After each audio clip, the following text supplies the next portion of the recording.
আসসালামু আলাইকুম রহমতুল্লাহি বারাকাতু। প্রিয় দিনদার ইমানদার পরহেজগার মুত্তাকি মুমিন মুসলমান ভাই ও বোনেরা, নামাজ অনেক গুরুত্বপূর্ণ একটা বিধান ইসলামের। হাদিস শরীফে নবীজি নামাজের গুরুত্ব বোঝাতে আমাদেরকে বলেছেন যে তুমি যদি নামাজ না পড়ো তাহলে তো তুমি কাফের। মানে হাদিসটা হচ্ছে এরকম, নামাজ মমিন ও কাফের মধ্যে পার্থক্যকারী। অর্থাৎ যে নামাজ পড়লো সে মুমিন, যে নামাজ পড়লো না ছেড়ে দিল সে কাফের। তাই নামাজের সীমাহীন গুরুত্ব। নামাজ ছাড়া আপনি পরকালে নবীজির সামনে দাঁড়াতে পারবেন না। তাই নামাজকে আদায় করতে হবে এবং অবশ্যই নামাজটা পড়তে হবে বিশুদ্ধভাবে। রাসূল সাল্লাল্লাহু আলাইহি সাল্লাম নামাজের যে নিয়ম কানুন বেঁধে দিয়েছেন সে সকল নিয়ম কানুন অনুযায়ী নামাজ আদায় করতে হবে। তো দেখা যায় অনেক সময় আমরা সঠিক নিয়মটা সঠিক সময় আদায় করতে পারি না। নামাজে অনেক হেরফের গরমিল হয়ে যায়, নামাজে অনেক ভুল ভ্রান্তি দুর্বলতা দেখা দেয়। তো এই নামাজটা কিভাবে মজবুত করব, এই নামাজটা কিভাবে আল্লাহ তাআলার কাছে কবুল করাবো, সে সম্পর্কেই আজকের এই আমার আলোচনা। আশা করি ভিডিওটি দেখলে আপনি আপনার দুর্বল নামাজকে মজবুত করতে পারবেন, আপনি আপনার অক্ষম নামাজকে সক্ষম করতে পারবেন। দর্শক, ইসলামের একটা বিধান হচ্ছে নবীজি সাল্লাল্লাহু আলাইহি সাল্লাম যেটা করতে বলেছেন সেটাই করতে হবে। নবীজি যেটাকে হা বলেছেন ওটা আপনাকে হা বলেই জানতে হবে, মানতে হবে। যেটা না করেছেন সেটা নিষেধ হিসাবে ঘৃণা করতে হবে এবং সেটা থেকে নিজেকে বাঁচিয়ে রাখতে হবে। তো আপনি যদি ফজরের 2 রাকাত সুন্নাত আর ফরজ নামাজ পড়েন, এইখানে নবীজির কি গাইডলাইন আছে বা নবীজির কি দিক নির্দেশনা আছে সেটা আপনাকে মানতে হবে। প্রথমত ফজরের নামাজটা নবীজি সূর্য ওঠার আগে পড়তে বলেছেন। এরপরে নামাজটা পড়ার জন্য ওযু ইস্তেঞ্জা করতে হবে, নামাজটা পড়ার জন্য পবিত্র পোশাক পরতে হবে, নামাজটা পড়ার জন্য আপনাকে সূরা কিরাত বিশুদ্ধভাবে মুখস্থ রাখতে হবে। এছাড়াও ধীরস্থিরভাবে রুকু সিজদা করে আখিরাতমুখী হয়ে নামাজটা আদায় করতে হবে। এটা হচ্ছে নবীজির ফর্মুলা। প্রত্যেকটা নামাজের ক্ষেত্রে এরকম বেসিক কিছু সূত্র আছে যেগুলো আপনাকে অবশ্যই মানতে হবে। আর কিছু কিছু আমল বা কিছু কিছু কাজ নামাজ এমন আছে যেগুলো না করলেও নামাজ হয়ে যাবে, তবে ছাড়া উচিত নয়। যেমন আপনি যদি 2 রাকাত নামাজ পড়েন, চাই সেটা সুন্নাত, নফল, বেতের বা দখলুল মসজিদ নামাজ বা হাজতের নামাজ, যে নামাজই হোক, 2 রাকাত নামাজ যদি আপনি পড়েন তাহলে আপনাকে মিনিমাম প্রায় 55টির উপরে বিষয় খেয়াল রাখতে হবে। 55 থেকে 60টি বিষয় এমন আছে আপনার নামাজকে কমপ্লিটলি রবের কাছে পৌঁছানোর জন্য, আপনার নামাজকে 100% নিশ্চয়তা দেওয়ার জন্য, যে আমার নামাজটা 100% কবুল হবে, এরকম নিশ্চয়তা যদি আপনি চান বা আপনার নামাজটা যদি আপনি 100% কবুল করাতে চান এবং আল্লাহ তাআলাকে এই নামাজের মাধ্যমে খুশি করাতে চান, তাহলে আপনাকে 55 থেকে 60টি বিষয় মাথায় রাখতে হবে। তো অনেক নামাজি এই বিষয়গুলো জানে না যে আসলে কোন কোন বিষয় নামাজে আছে, কোন জিনিসগুলো নামাজে অ্যাপ্লাই করতে হয় এবং কি কি কাজ থেকে নামাজের মধ্য থেকে নিজেকে বাঁচিয়ে রাখতে হয়, এই বিষয়গুলো অনেক নামাজেই জানে না। অনেক মুরব্বিকে মসজিদে গিয়ে দেখি যে নামাজে দাঁড়িয়েছে, 2 সেকেন্ডও দাঁড়িয়ে থাকে না, এর মধ্যেই রুকুতে চলে গিয়েছে। তো এই লোকটা কি পড়লো দাঁড়িয়ে? 2 সেকেন্ড কথার কথা বললাম আর কি। মানে নামাজে দাঁড়ালে তো সূরা ফাতিহা পড়তে হয়, এরপর একটা সূরা মিলাতে হয়। তো সূরা ফাতিহা পড়তে যতটুকু সময় লাগে অতটুকু সময়ও দাঁড়িয়ে থাকে না, এর মধ্যেই রুকুতে চলে যায়। তো এই মুরব্বি সূরা ফাতিহা পড়লেই কখন, আবার সূরা মিলালোই কখন, আবার রুকুতেই গেলই কখন। ব্যক্তিগতভাবে আমি হাফেজ, আমি খুব স্পিডভাবে কোরআন তেলাওয়াত করতে পারি। তো আমি স্পিডভাবে কোরআন তেলাওয়াত করলেও এ সকল মুরব্বীদের সাথে পড়ে পারি না, তার মানে কি তারা কি আমার থেকে বেশি স্পিড পড়ে? না, তারা জানেই না কি পড়তে হয়, না জেনেই রুকুতে চলে যাচ্ছে। তো এই যে তারা জানে না, এই যে না জানার কারণে কিন্তু তাদের নামাজটা হচ্ছে না। আল্লাহ তাআলাকে কিন্তু তারা এটা বলতে পারবে না যে আল্লাহ শিখতে পারি নাই তাই পড়তে পারি নাই। এই সমস্ত কথা আল্লাহ তাআলার কাছে বললে কোনো লাভ হবে না। একটা ভিডিওতে আমি বলেছিলাম, আমরা অনেকেই মনে করি যে জানার পরে না মানলে সেটা ডাবল গুনাহ, না জানলে না করলে কোনো গুনাহ না। এটা হচ্ছে চরম একটা ভ্রান্তি। এ কারণে অনেকেই এই ধারণা নিয়ে আছেন যে না, জানবো না, ইসলামের এই নিয়মটা জানবো না, জানলেই তো মানতে হবে, এটা আলেমরা জানুক। আবার অনেকে মনে করি যে হুজুররা বিষয়টা জেনেও গুনাহটা করলো, এটা কোনো কাম করলো হুজুর? আসলে এটা আপনার ভুল ধারণা। হুজুর জেনেছে কাজটা নিষেধ বা করা ঠিক না, তবুও করেছে, তো হুজুরের গুনাহ হয়েছে একটা। আর আপনি বিষয়টি জানেনই নি, এইটা করলে যে গুনাহ হয় এই জ্ঞানটা, এটা যে নবীজি বলেছেন এই কাজটা তুমি করতে পারবা না, এটা করলে গুনাহ হবে, নবীজির এই হাদিসটা আপনি জানেন না। তো না জানার কারণে একটা গুনাহ হলো আপনার, আর না জেনে যে করলেন এই কারণে আরেকটা গুনাহ হলো। তো আপনার গুনাহ হলো দুইটা, আর হুজুর জেনে গুনাহ করেছে এই কারণে গুনাহ হলো একটা। আপনারা অনেকেই মনে করেন যে হুজুররা পরকালে বেশি শাস্তি পাবে। হ্যাঁ, এটা হাদিসের কথাই, কিছু কিছু হুজুর সবচেয়ে বেশি শাস্তি পাবে। তো শাস্তি পাবে কোন কারণে? শাস্তি পাবে তারা ইসলামের মধ্যে নতুনত্ব ঢুকানোর কারণে। নবীজি যেটা বলেছেন সেটার মধ্যে যোগ বিয়োগ করবে, ইসলামের মধ্যে মানুষকে ভুল মেসেজ দিবে, এই কারণে হুজুররা বেশি শাস্তি পাবে। জেনে না আমল করার কারণে কিন্তু বেশি শাস্তির কথা ওইভাবে পাওয়া যায় না। এ কারণে আপনি বিষয়টা ভালোভাবে মাথায় রাখবেন। জানা কিন্তু একটা বিষয় ইসলামের, আগে জানতে হবে। তো আপনি যে আল্লাহ তাআলাকে বলবেন যে আল্লাহ নামাজের নিয়ম কানুন জানতে পারি নাই তাই আমল করতে পারি না, এই কথা বলে আল্লাহ তাআলার কাছ থেকে খোদার কসম পার পাবেন না। আল্লাহ তাআলা আপনাকে দুনিয়ায় পাঠাইছেন নামাজ কিভাবে পড়তে হয় সেটা জানার জন্য, টাকা কামানোর জন্য দুনিয়ায় আল্লাহ আপনাকে পাঠান নাই।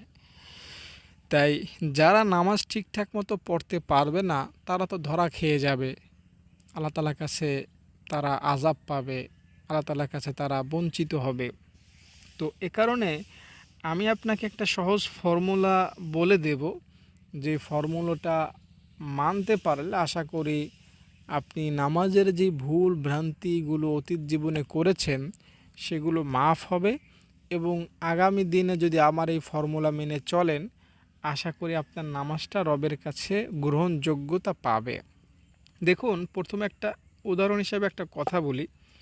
বেতেরের নামাজ ৩ রাকাত পড়া ওয়াজিব, না পড়লে জাহান্নামে যেতে হবে, শাস্তি পেতে হবে, গুনাহ হবে, বড় গুনাহ। এই বেতের নামাজে মেইন যেই অধ্যায়টা সেটা হচ্ছে দোয়া কুনুত পাঠ করা।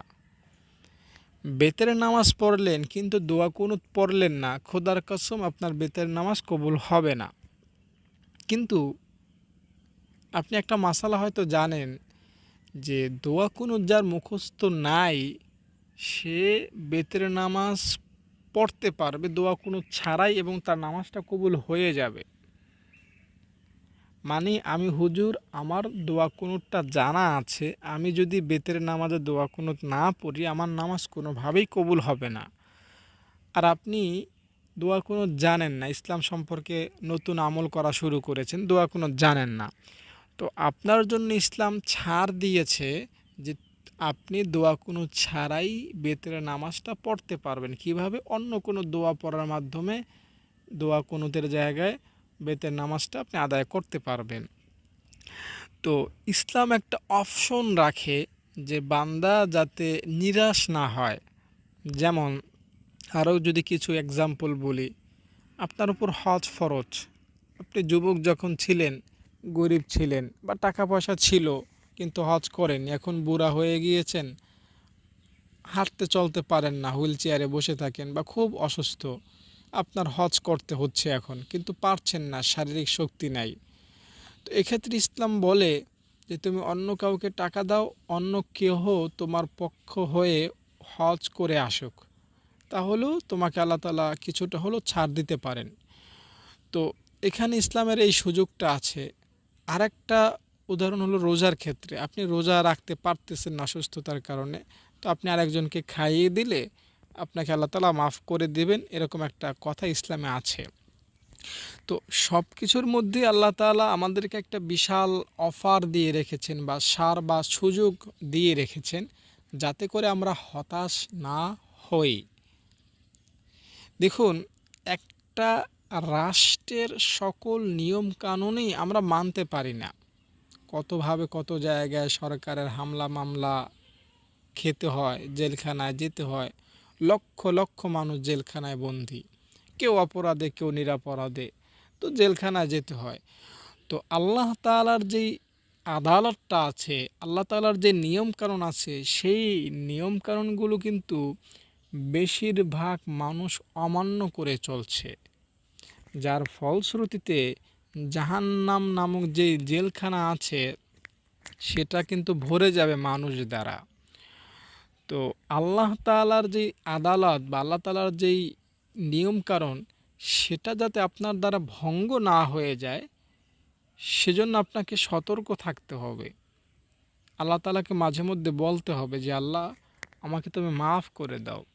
তো যেটা বলতেছিলাম যে আপনি নামাজ এতদিন পড়েছেন কিন্তু ভুল পড়েছেন, কি করবেন এখন? যেমন একজন অলির ঘটনা এরকম জানা যায়। তিনি একটা ব্যক্তিকে দেখলেন নামাজ পড়তেছেন, তাকে জিজ্ঞেস করলেন, ভাই তুমি নামাজ পড়তেছো? তোমার নামাজ তো হচ্ছে না, এভাবে তো নবীজি নামাজ শিক্ষা দেননি। তো বললেন, ভাই আমি তো এভাবে 40 বছর নামাজ পড়েছি। তখনই আল্লাহর ওলি বললেন, তোমার 40 বছরের নামাজ কবুলই হয় না, তোমার নামাজ নবীজের তরিকা অনুযায়ী হয় না, তাই তোমার নামাজ কবুল হলো না। এখানে এই বুজুর্গ কিন্তু বলেন না যে তুমি তো না জেনে নামাজ পড়েছো, তাই তোমার নামাজ কবুল হয়ে যেতে পারে। আপনি না জেনে নামাজ ভুল পড়েন আর জেনে নামাজ ভুল পড়েন, উভয়টাই সেম, ভুল ভুল ভুল। কেউ যদি যাক ময়লা, বাথরুমের ময়লা না জেনে খায়, তার যেমন ক্ষতি হবে জেনে খেলেও কিন্তু ওই ক্ষতিটাই হবে। বিষ কেউ না জেনে খেলেও মারা যায়, জেনে খেলেও মারা যায়। নামাজ কেউ ইচ্ছাকৃতভাবে ভুল পড়লেও নামাজ বাতিল হয়, অনিচ্ছাকৃতভাবে ভুল পড়লেও নামাজ বাতিল হয়। কথাটা মনে রাখবেন। আপনি সূরা কেরাত বিশুদ্ধভাবে জানেন, পারেন, আপনি বিশুদ্ধভাবে পারা সত্ত্বেও অশুদ্ধ পড়লেন, নামাজ বাতিল। আর আপনি নামাজে সূরা কেরাত বিশুদ্ধভাবে পড়তে পারতেছেন না, আপনি নামাজ ছাড়াই বিশুদ্ধভাবে পড়তে পারেন না, কোরআন খুলেও পড়তে পারেন না, আপনিও যদি পড়েন আপনার নামাজও বাতিল। যে ইচ্ছাকৃতভাবে নামাজে অশুদ্ধ পড়ে তার নামাজ যেমন বাতিল হয়, আপনি পড়তে পারেন না শুদ্ধভাবে নামাজে, আপনার নামাজও বাতিল হবে। ইসলামের একটা স্বাভাবিক নীতি হচ্ছে এটা, নামাজে শুদ্ধ আপনাকে পড়তেই হবে। এখন কথা হলো, হুজুর আমি তো পারি না, এতদিন শুদ্ধ করিনি, আমার জন্য কি আল্লাহ তাআলা একটু ছাড় দিবেন না, বা আমার কোনো বাঁচার উপায় নাই? হ্যাঁ, বাঁচার উপায় আছে। আমি সেই নিয়মটাই আপনাকে বলতে চাচ্ছি, শোনেন। আমার এই কথাগুলো তার জন্য যারা আমার কথা হজম করতে পারবেন, আর যারা আমার কথায় তিক্ত হবেন তাদের জন্য আমার এই মেসেজ না। দেখুন, বহু মুরব্বী আছেন বা বহু মহিলারা আছেন যারা শৈশবকালে বা ছোট অবস্থায় বিশুদ্ধভাবে সূরা কেরাত পড়তে পারেননি, ওই ধরনের সুযোগ হয়নি। তো তারা দেখা যায় অশুদ্ধভাবেই পড়েছে বা অশুদ্ধ সূত্র থেকে অশুদ্ধটা শিখেছে, সেভাবেই তারা নামাজ কালামগুলো পড়ে আসছে। তো স্বাভাবিক নীতিতে বলা চলে তাদের সারা জীবনের নামাজ বৃথা গিয়েছে। যদি আপনার বয়স এখন 30 বছর হয়, বা ধরেন 50 বছর হলো, তো এই 50 বছর ধরে আপনি নামাজ পড়ে আসছেন। তো 50 বছর ধরে নামাজ পড়ে আসছেন, অথচ আপনার সূরা ফাতিহা অশুদ্ধ, আপনার যে সকল সূরা মুখস্থ সেটা অশুদ্ধ, তাহলে স্বাভাবিক ইসলামের নীতি বলে যে আপনার নামাজটা কবুল হয়নি। 50 বছর আপনি একদম বৃথা কাজ করেছেন, এই নামাজের কোনো পুরস্কার আপনি পাবেন না। তো এক্ষেত্রে আমি আপনাকে যেটা বলবো, এটা যদি আপনি মানতে পারেন, আমি বিশ্বাস করি ওই আসমানের মালিক আপনার এই 50 বছরের নামাজ কবুল করে নেবেন ইনশাআল্লাহ। দেখুন আবারও বলছি, স্বাভাবিক ইসলামের নীতিতে আপনার নামাজ কবুল হয় না বা আপনার নামাজ আল্লাহ তাআলার কাছে কবুল একটাও হয় না। এটা যে কোনো আলেমই বলতে পারবে গ্যারান্টি সহকারে। কারণ যার সূরা কেরাত অশুদ্ধ তার নামাজ কোনোভাবেই কবুল হবে না। তো যেহেতু আপনার সূরা কেরাত একদম অশুদ্ধ, তাই আপনার 50 বছরের নামাজ কবুল হয়নি। আর এটা জানার পরে হয়তো আপনি খুবই আফসোসে এখন পড়তেছেন যে এতদিন খামাখা কষ্ট করলাম, বা আপনার মন বিগড়ে যেতে পারে, ভেঙে যেতে পারে, তাহলে নামাজ পড়ে লাভ কি? তো এজন্য আমি আপনাকে হতাশার বাণী শোনাবো না, আমি আশার আলো নিয়ে এসেছি। কোরআন হাদিস থেকে আশার আলোটা আপনাকে শোনাচ্ছি। আল্লাহ বলেছেন লা তাকুনাতু মির রাহমাতিল্লাহ। বান্দা আল্লাহ বলছেন, বান্দা তুমি নিরাশ হবা না। আপনি তো 50 বছর নামাজ পড়েছেন কিন্তু ভুল পড়েছেন। আর একটা বান্দা 50 বছর ভুলও পড়ে নাই, শুদ্ধও পড়ে নাই, ও কোনোদিন পশ্চিমমুখী হয়েও দেখে নাই।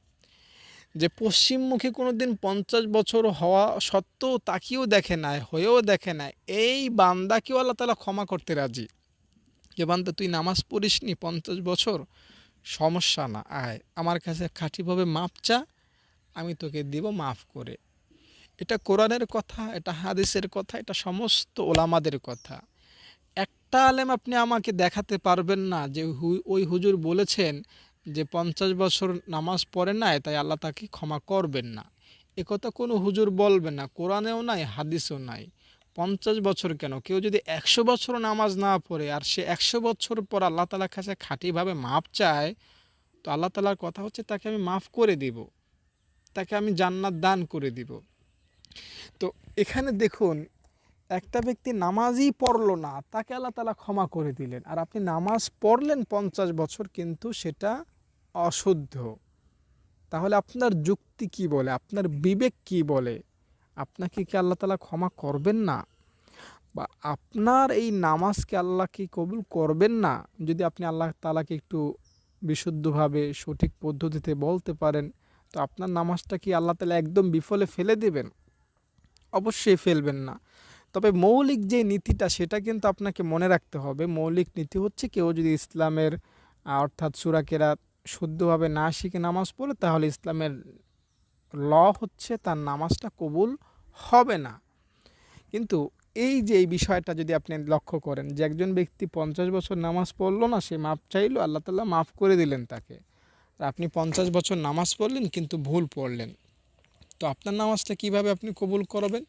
আপনিও ঠিক এই ব্যক্তির মতো বলবেন যে আল্লাহ, ছোটোবেলায় শিখতে পারি নাই, এতদিন শয়তানের গুমরাহির মধ্যে ছিলাম, ভুল করেছি, নিজের ইচ্ছাতেই বিশুদ্ধভাবে শেখার কোনো চেষ্টা আমি করিনি। অবশ্যই আপনি চেষ্টা করেননি, তাই আপনি শুদ্ধ করে শিখতে পারেননি। কোরআন শরীফ কেউ যদি বেশি থেকে বেশি 1 সপ্তাহ শুদ্ধ করতে চেষ্টা করে, সে নিশ্চিত পেরে যাবে। 2-3 বছরের বাচ্চারা বিশুদ্ধভাবে শিখতে পারে, আপনি কেন পারবেন না? অবশ্যই পারবেন, একটু চেষ্টা করতে হবে। তো আপনি আল্লাহ তাআলাকে বলবেন, জাস্ট আপনার ভুলটা স্বীকারা যাবেন যে আল্লাহ, আমি ইচ্ছা করেই এতদিন শিখিনি, আমি শয়তানের ধোকায় পড়েছিলাম, অনেক বড় অন্যায় করেছি আল্লাহ। আমি এখন থেকে আমি আমার সূরা কেরাতকে শুদ্ধ করব। আমি আগামী দিন থেকে নামাজকে 100% শুদ্ধভাবে পড়ার চেষ্টা করব। আমি তো জাস্ট একটা সূরা কেরাতকে দৃষ্টান্ত হিসাবে পেশ করলাম। এভাবে অনেকেই অনেক ভুল করেন। যেমন কেউ রুকু থেকে সোজা হয়ে না দাঁড়িয়ে সিজদায় চলে যান, তো নামাজ কবুল হবে না। আবার কেউ আত্মীয়ত পারেন না, তো নামাজ কবুল হবে না। এরকম নামাজে আরও অনেক শর্ত আছে যেগুলো আমরা অমান্য করি, তো এগুলো ছাড়লে নামাজ কবুল হয় না। তো আপনার এগুলো যদি অতীতে এরকম হয়ে থাকে যেগুলো আপনি ছেড়েছেন, ভুল করেছেন, তো আল্লাহ তাআলাকে আপনি জাস্ট এই কথাগুলো বলবেন যে আল্লাহ, আমি এতদিন ভুল করেছি, আমি আগামী থেকে এখন শুদ্ধটা শিখে নামাজটা পড়ব। তুমি মেহেরবানি করে আমার অতীত জীবনের নামাজকে কবুল করে নাও। তো এভাবে যদি আপনি আল্লাহ তাআলাকে বুঝিয়ে নিজের অন্তর থেকে আল্লাহ তাআলাকে বলতে পারেন, তো আল্লাহ তাআলা গফফার, সেই সূত্রে বলছি আপনার নামাজ আল্লাহ তাআলা কবুল করে নেবেন। আপনার 50 বছরের নামাজ আল্লাহ তাআলা বৃথা করবেন না। আর আপনাকে আমি একটা দোয়ার সাথে পরিচয় করিয়ে দিই। এই দোয়াটা আমি অন্য একটা ভিডিওর মধ্যে বলেছিলাম, সেখানে সবাই বুঝতে পারেনি। এই দোয়াটি হচ্ছে সুবহানাকাল্লাহুম্মা ওয়া বিহামদিকা আশহাদু আল্লা ইলাহা ইল্লা আনতা আস্তাগফিরুকা ওয়া আতুবু ইলাইক। আমি যেভাবে লিখে দেব সেভাবে আপনি পড়বেন। এই দোয়াটি আমি যেই ভিডিওর মধ্যে বলেছিলাম, ওই ভিডিওতে সবাই বুঝতে পারেননি ক্লিয়ারভাবে। তো আমি আপনাকে এই ভিডিওর মধ্যে ক্লিয়ার করে বলছি। এই দোয়াটা যদি আপনি পড়েন, তাহলে আপনার নামাজের যেই ভুল ভ্রান্তি আছে সেটা আল্লাহ তাআলা মাফ করে দিবেন।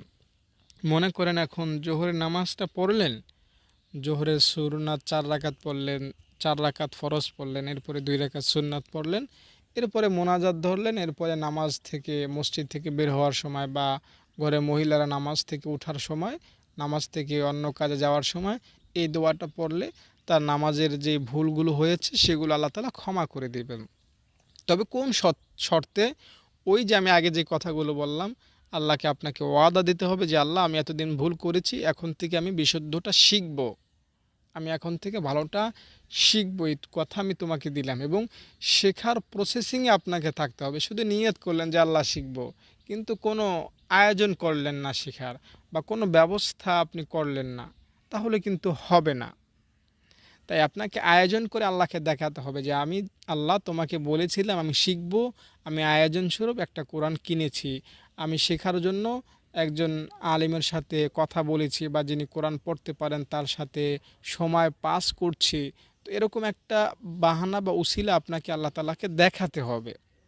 জাস্ট তাহলে আপনি যদি এভাবে করতে পারেন, আপনার যে নামাজে যত ভুল হয়েছে এই দোয়াটি পড়ার উসিলায় সেই ভুলগুলো ইনশাআল্লাহ আল্লাহ তাআলা ক্ষমা করে দিবেন। আরেকটা কথা, সেটা হচ্ছে এই দোয়াটি নামাজের সাথে যুক্ত কোনো দোয়া না। আমি যে দোয়াটার কথা বললাম এটা এমন কোনো দোয়া না যে আপনি নামাজে ভুল করলেন আর এই দোয়াটা পড়লেন তো নামাজের ভুলগুলো ক্ষমা হয়ে গেল। এই দোয়াটা কিন্তু ওরকমভাবে নামাজের ভুলগুলো ক্ষমাকারী হিসাবে বলা হয়নি কোরআন হাদিসে। এই দোয়াটিকে পড়তে বলা হয়েছে মজলিসের ভুলগুলো ক্ষমা করার জন্য।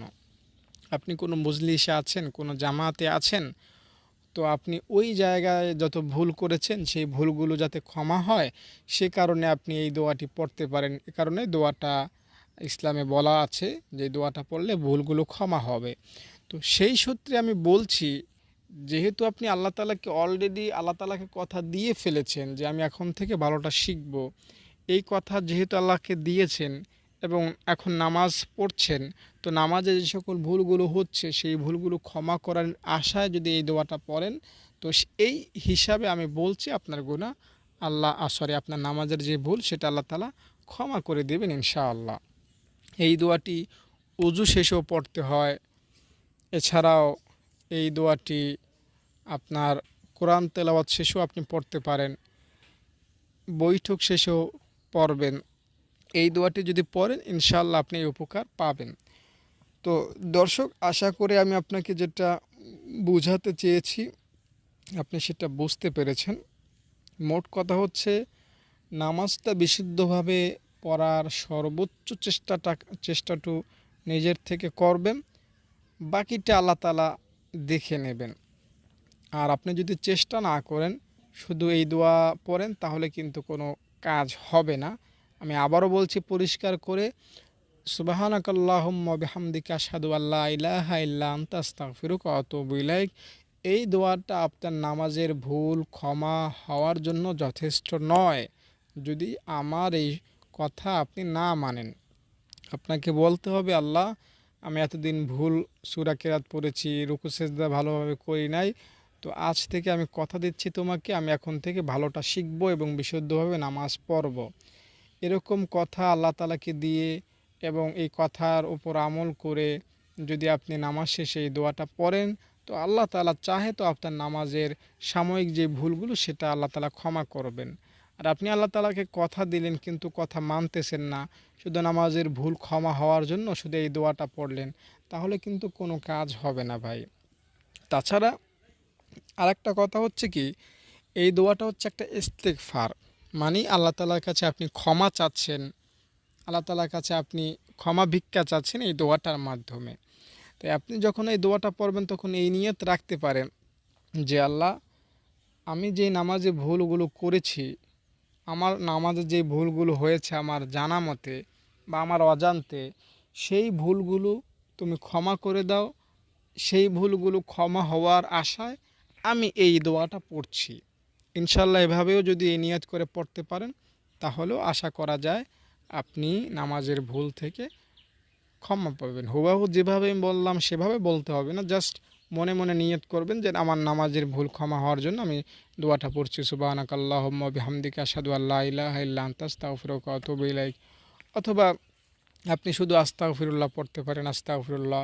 অথবা এই দোয়াগুলো না পড়ে আপনি মোনাজাত করে আল্লাহ তাআলাকে বলতে পারেন যে আল্লাহ, আমি নামাজটা আজকে তো পড়লাম জোহরের নামাজ, তো আমার নামাজ তো আগের মতোই ভুলভাল হয়েছে। তো আমি তো চেষ্টা করতেছি আল্লাহ ভালোভাবে নামাজ শিখার এবং ভালোভাবে পড়ার। তুমি আমাকে মাফ করে দাও, তুমি আমার আজকের এই নামাজটা কবুল করে নাও। আমি আস্তে আস্তে চেষ্টা করতেছি, আমি আস্তে আস্তে বিশুদ্ধভাবে নামাজটা শিখে ফেলবো।